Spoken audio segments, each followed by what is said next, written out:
Hello, everyone. Good morning. I'm just coming on very quickly to, show a couple of cards, show off a couple of pretty cards. Maybe that's just it right there. I've had all these really strange and interesting and fascinating, karmic experiences or things manifesting in my life. And, how things just can't really be accidental anymore.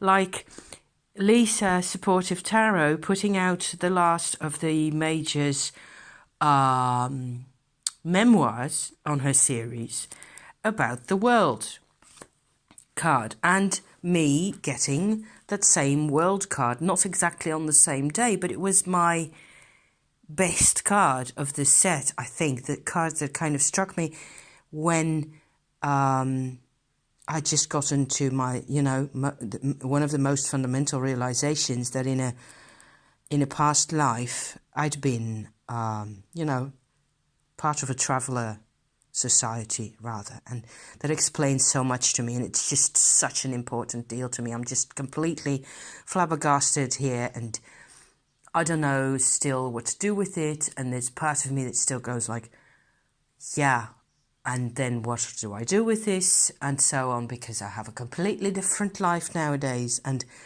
anywho, this is the world card that I had during the weekend. Out comes Lisa with her tarot memoir. I'd stuck the card back in the deck and, pulled out a couple of other cards. The 7th time in a row I get the Magician, something like that. This isn't accidental. It's so the stuff happening. These were my cards for the first day after I realised. I think that was Sunday, actually. Sorry for the hand.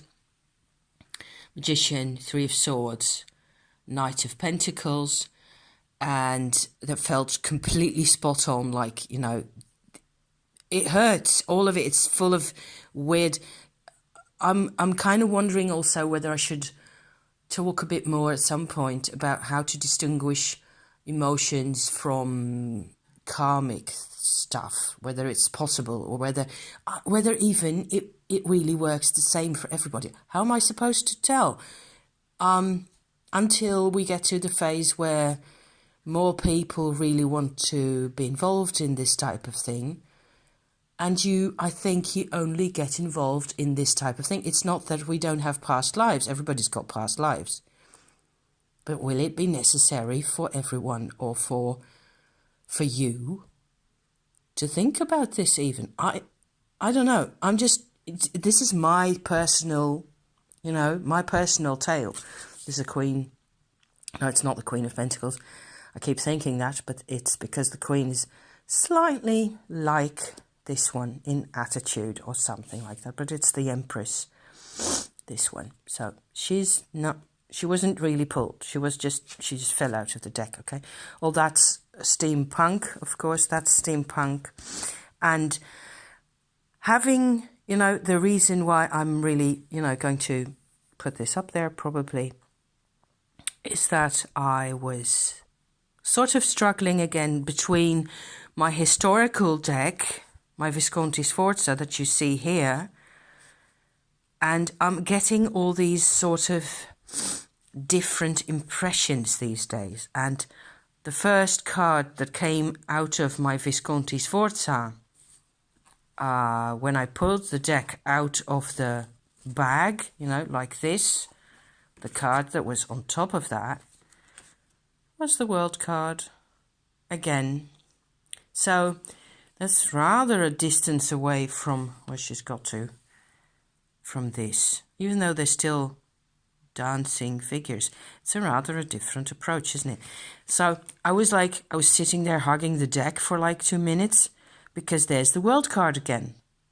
I mean, they are trying to tell me something, aren't they? Well, so after that I did a 3-card draw, and that's this lot here. 7 of Wands, 5 of Cups, 2 of Swords.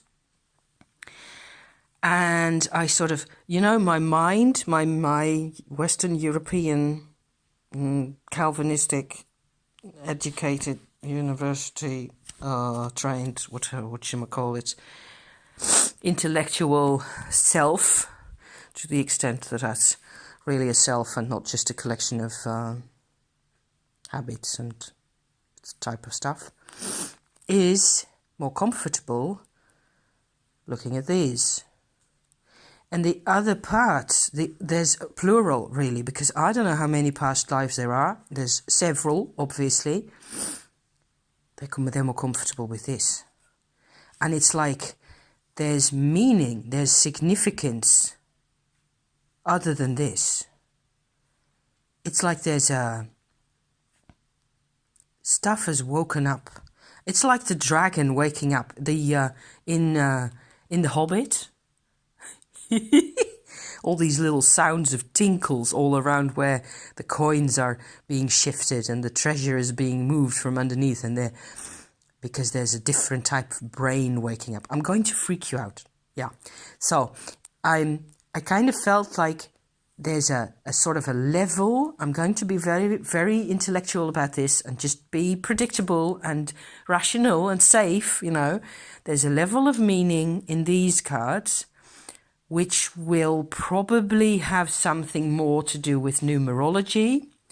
There will be a different sense of... These cards felt really good to me in the way that I always go for like a tactile or an energy felt kind of I will decide. There's a sense in my hand that says, this is a really good card to pick out now. What do I get? Queen of Pent. Good. Always like her a lot. I like my queens. I like my queens, don't we? No pentacles in here. Queen of Pentacles is in here somewhere, obviously. She's bound to be in there somewhere because I just spotted her. This is so old. This is easier for karma work. But it will be challenging, I think, because we don't think the same way anymore. And a lot of how, if I allow for myself to open up to all those dimensions in the past, it's very, very satisfying. It feels great. So, because it's part of me, it's part of who I have been in the past, and it's very unsettling and very challenging, and I love it, every second of it. So I thought some people out there will have, watched that whole endless story of almost an hour's worth of what was it, Tuesday or so, last that I put this up about the karma story. And if you don't know what I'm talking about, I would almost say keep it that way, because it's such a mess. And underneath all this, let me just try to get all the cards out of the way. This is a nice book. Let me just show you. Westermann, Große Atlas zur Weltgeschichte. That's a world history atlas. It's a really well-made thing. Let me show you a page. Hopefully the German doesn't have a date of publication. I bought this in Eindhoven in 1990, so that puts it back a bit. And we've got, Greek culture, economics and political, Christian world, early Middle Age, and so on and so forth. And, of course, now I have to go back to the page I was at. I was talking about Kanauj. It says here, Oost-Asian, Eastern Asia, 10th to 12th century. And right up there is the Ganges River, and that is Kanauj. That's the perfume capital, and it was back then, and it still is. And for some reason, that just got to me. Yesterday, I actually tried to do a bit of meditation, and I kept having a vision, or whatever it is, a memory, you tell me, of probably traveling that way in that direction, northwest, and being in a plain and seeing colossal mountains to the north, and like an enormous stretch of a plain, and then going up and up and up into these massive mountains.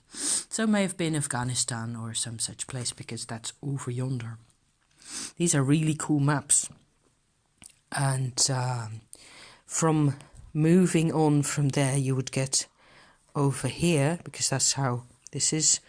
See, that's Turkey right there, and that's Palestine, Israel now, and Iran, and I'm not completely sure about how the frontiers, what the borders of the countries look like exactly now. There's the Indus River, and there's Tibet again. So Kashmir, yes. So on like this, and spreading into these areas, and then all that has happened a long time ago. And maybe there's no point to this. I just love these maps because they've been done very meticulously and very carefully. Heimat der Buddha, 580 to 480 before Christ. That's the time that Buddha was alive. Right there. Thank you for watching, people. I love you to pieces. I do. Thank you, and see you probably tomorrow with something else, something completely different again. Bye-bye for now.